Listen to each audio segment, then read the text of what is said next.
Hello दोस्तों, कैसे हैं आप? मैं आपका दोस्त रितेश और आज मैं आपके लिए लाया हूँ कुछ सच्ची डरावनी कहानी।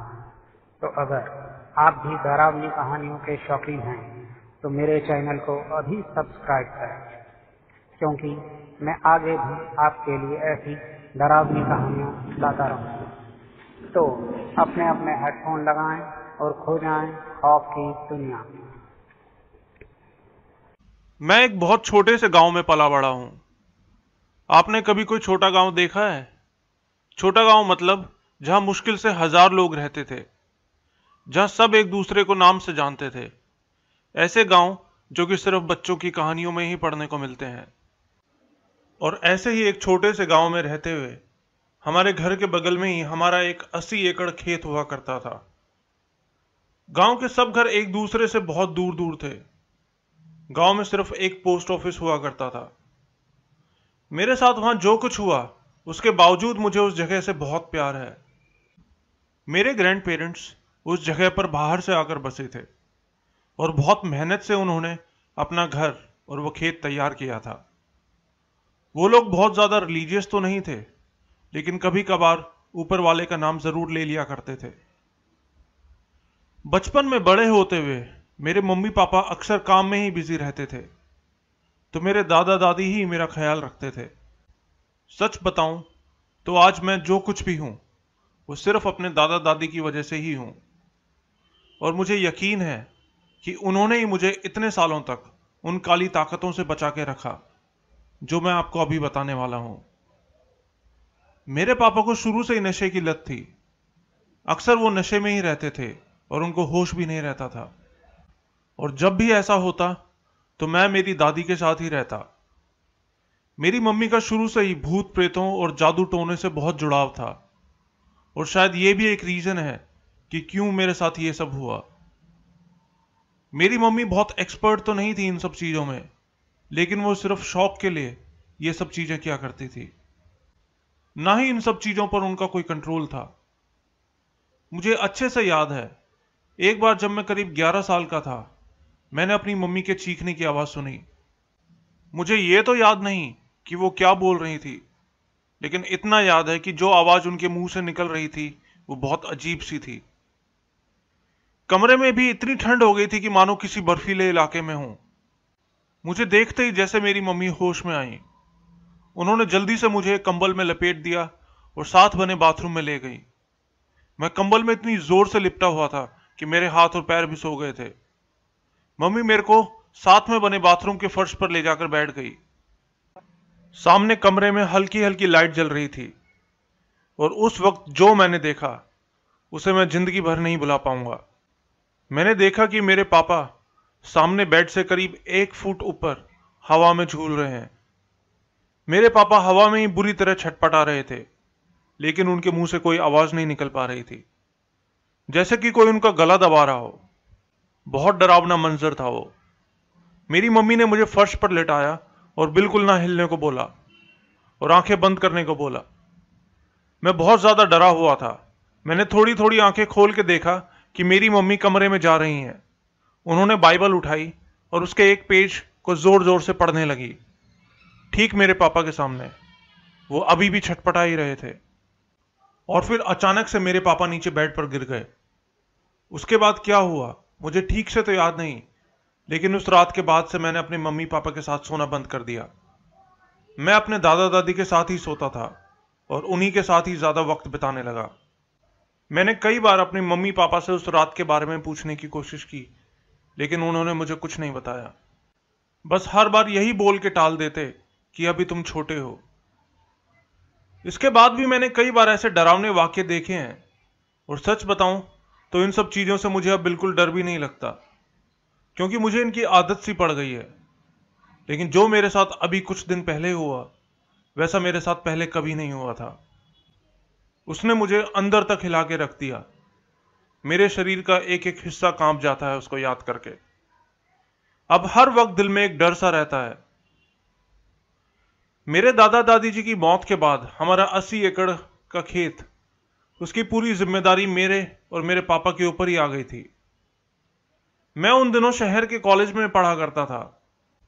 दादी जी की उम्र बहुत हो चुकी थी, इसीलिए उनके जाने का हमको गम और खुशी दोनों ही थे।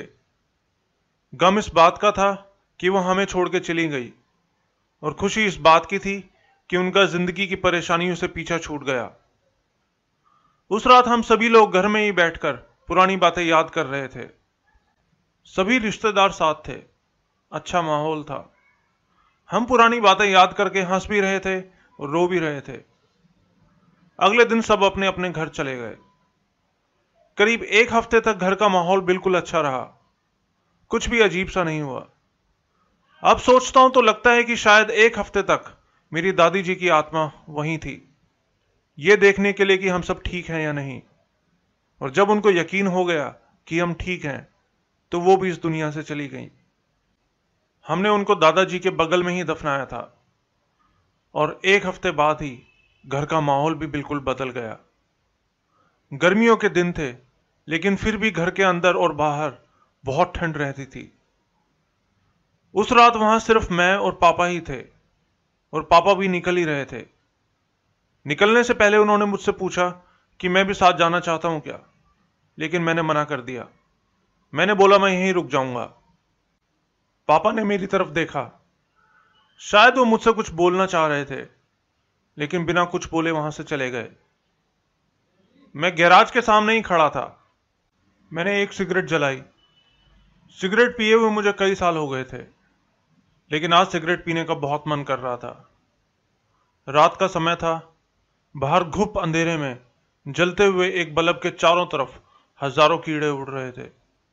अगर आप कभी गांव में नहीं रहे हैं तो आप अंदाजा भी नहीं लगा सकते कि रात का अंधेरा कैसा होता है, जब कई कई किलोमीटर दूर तक एक लाइट नहीं होती।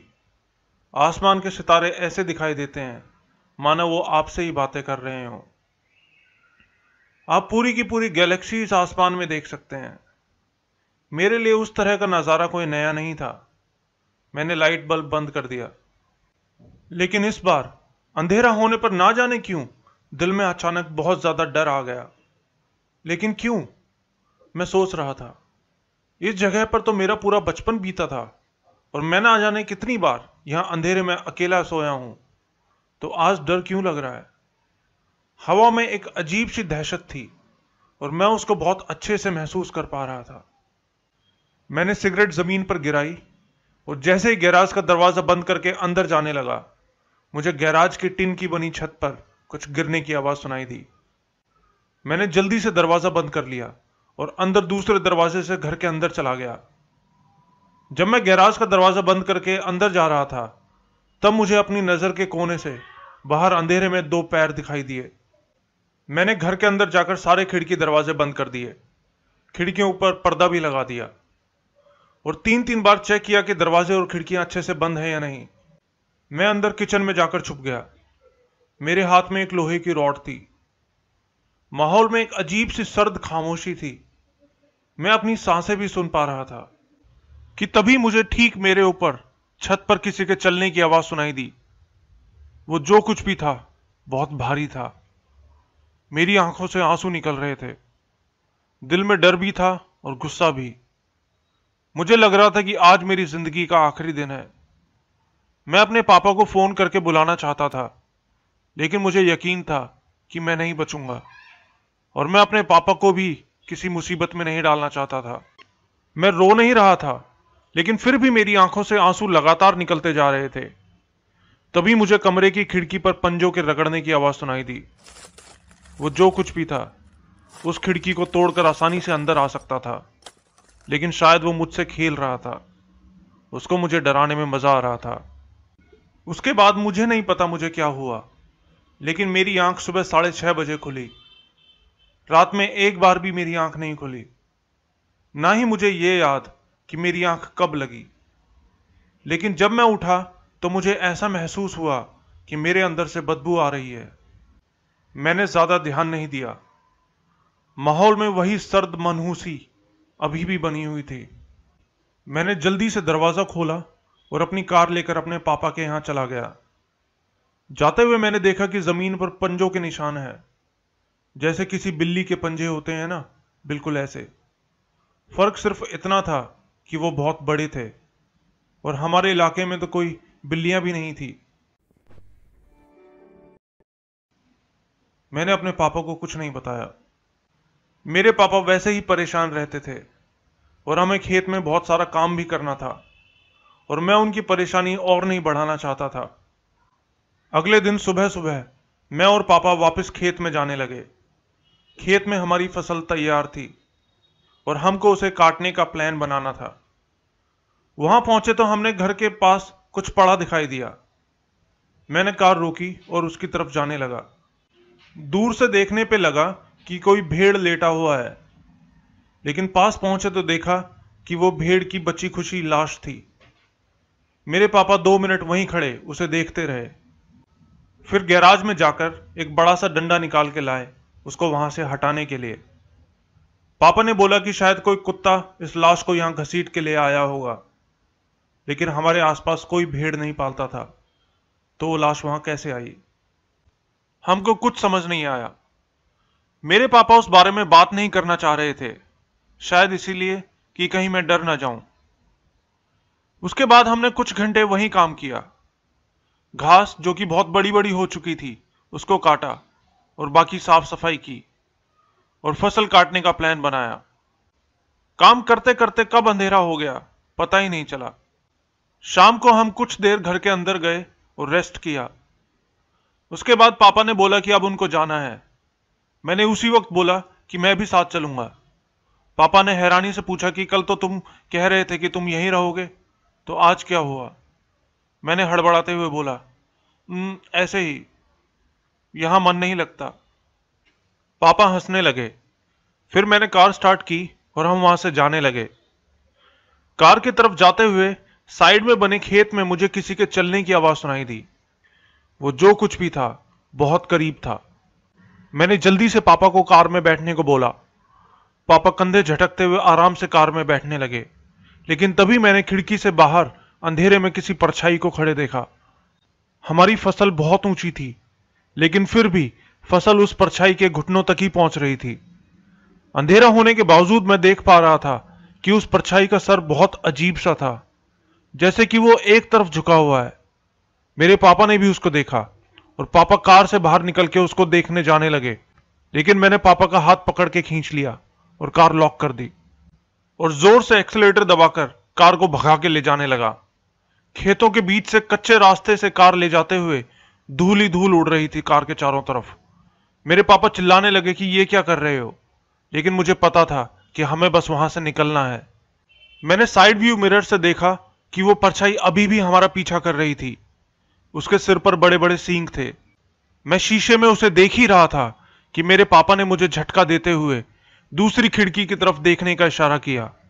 मैंने देखा कि बाहर घुप अंधेरे में करीब 100 आंखें हमारी तरफ घूर रही थी, शायद 100 से भी ज्यादा। 2 मिनट बाद ही हम मेन रोड पर पहुंच गए। वो सब घूरती हुई आंखें भी गायब हो चुकी थी। घर पहुंचकर बहुत देर तक मेरे पापा ने कुछ नहीं बोला। हम दोनों सोफे पर ही चुपचाप बैठे हुए थे। फिर पापा ने खामोशी तोड़ते हुए बोला, वो जरूर कोई हिरण होगा जो हमारा पीछा कर रहा था, और वो आंखें शायद चांद की रोशनी में चमकते हुए पत्ते होंगे। हम दोनों को ही पता था कि ऐसा नहीं था, लेकिन हम दोनों ही अपने आप को तसल्ली देना चाहते थे कि सब कुछ नॉर्मल है। अगले दिन पापा ने फिर से वहां खेत में जाने को बोला। मैं उस जगह दोबारा पैर भी नहीं रखना चाहता था, लेकिन मैं नहीं चाहता था कि पापा वहां अकेले जाएं। इसीलिए ना चाहते हुए भी मैं पापा के साथ वहां गया। उस जगह की हवा में अजीब सा भारीपन था, जिसको हम दोनों महसूस कर पा रहे थे। हमने करीब 1 घंटा वहां काम किया, फिर वहीं एक पेड़ के नीचे बैठ गए रेस्ट करने के लिए। फिर पापा ने कहा कि चलो खेत में टहलते हैं। मैंने कहा ठीक है, जैसा आप बोलो। वहां टहलते हुए मैं यही सोच रहा था कि मेरे दादा दादी ने इन खेतों में कितनी मेहनत करी होगी। मैं बस यही सब सोच ही रहा था कि तभी हमें बहुत तेज बदबू आने लगी, जैसे कि गटर के अंदर सड़ती हुई लाशें। खेतों में मैंने अक्सर मरे हुए जानवर देखे हैं, लेकिन वो बदबू तो कुछ और ही थी। बदबू इतनी ज्यादा थी कि मैंने उल्टी कर दी। मेरे पापा ने अपनी नाक को रुमाल से ढक लिया। तभी हमारी नजर वहां पड़े एक लोहे के ढक्कन पर पड़ी। हम उसके पास पहुंचे और उसके ऊपर अपना पैर मारकर देखा। उसकी आवाज से पता चल रहा था कि वो अंदर से खाली है। हमने जल्दी से उसके आसपास की घास को हटाया। आपने इसको पहले कभी देखा है? मैंने हैरानी से पापा से पूछा। पापा ने सर झटकते हुए बोला, नहीं। और हम अपनी बेवकूफी दिखाते हुए उस ढक्कन को वहां से हटाने लगे। उसके नीचे मानो एक गहरा कुआं था। दोपहर का टाइम था। वो सूरज बिल्कुल हमारे सर के ऊपर था, लेकिन फिर भी उस कुएं के अंदर घुप अंधेरा था। ढक्कन हटते ही एक बदबूदार हवा का झोंका हमसे आके टकराया। हम कुछ देर वहीं खड़े उस अंधेरे कुएं में ही देख रहे थे कि तभी हमें कुएं के अंदर से किसी के जोर जोर से हंसने की आवाज सुनाई दी। वो एक शैतानी हंसी थी और वो आवाज ऊपर आ रही थी। वो जो कुछ भी था अब वो हमारी तरफ आ रहा था, तेजी से। मैं और पापा जल्दी से ढक्कन लगाने लगे। ढक्कन बहुत भारी था। हम मुश्किल से पूरी ताकत लगाते हुए उसको बंद करने की कोशिश कर रहे थे। ढक्कन बंद होने ही वाला था कि हमें नीचे दो आंखें दिखाई दी। दो बड़ी बड़ी काली मनूस आंखें। हमने उसी वक्त ढक्कन बंद कर दिया और वहां से भाग निकले। वो आंखें इतनी डरावनी थीं कि आज भी मैं जब भी अपनी आंखें बंद करता हूं मुझे वो आंखें दिखाई देती हैं। मेरे पापा बहुत ज्यादा परेशान हो गए थे। वो मुझसे बात ही नहीं कर रहे थे। आखिर में उन्होंने मुझसे बात करी। उन्होंने मुझसे बोला कि अब तुमको शहर जाना होगा, यहां तुम सेफ नहीं हो। उन्होंने बताया कि उस रात जब वो हवा में तैर रहे थे तब उन्होंने वही दो आंखें देखी थी। उस रात उसी काली परछाई ने उनके पैर जकड़े हुए थे जो उस कुएं में थी, और अब वो मेरे लिए वहां आई थी। मैं उसी शाम अपने कॉलेज हॉस्टल में आ गया। इस बात को करीब 3 महीने हो चुके हैं और मुझे पक्का यकीन है कि वो शैतान अब मेरा शिकार करना चाहता है। मेरे दादा दादी जी जा चुके हैं और अब इस दुनिया में मुझे बचाने वाला कोई नहीं है। अभी 2 दिन पहले ही मैं शीशे के सामने खड़ा था और कसम से मैंने अपनी आंखों का रंग बदलते देखा।